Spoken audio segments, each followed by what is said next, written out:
শুভ দুপুর বন্ধুরা। আমি রান্না করছি, দেখতেই পাচ্ছ তোমরা। রান্না বলতে এখানে দেখো আমি আলু ভেজে নিচ্ছি। কেন আলু ভেজে নিচ্ছি বুঝতেই পারছো, আলু ভাজাগুলো দেখে বুঝতেই পারছো কি রান্না হবে।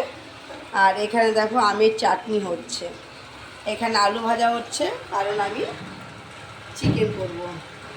আর এই যে মাটন, চিকেন আর মাটনের আলুটা আমি একসাথেই ভেজে নিচ্ছি।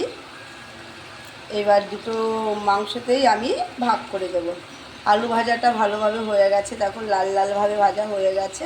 এবার আমি আলু ভাজাটাকে নামিয়ে নেব। যাই হোক, তোমাদের রান্না হয়ে গেছে দিদিভাইরা। যদি রান্না না হয়ে থাকে নিশ্চয়ই তোমরা রান্না করছো। দেখো আমের চাটনিটা হয়নি, আমি চিনি দিয়ে দেবো, চিনি দেওয়া হয়নি। মাংসের আলুগুলো ভাজা হয়ে গেছে, নামিয়ে নেব। আগে আমি চিকেনটা করে নেব, তারপর আমি এই মাটনটা করব। তোমাদের বাড়ি কি রান্না হচ্ছে দিদিভাইরা অবশ্যই জানিও। ভালো লাগলে লাইক কমেন্ট শেয়ার করব। চলে আসবো নেক্সট কোনো ভিডিওতে তোমাদের সাথে গল্প করতে। তোমরা অনেক ভালো থেকো, সুস্থ থেকো। টাটা।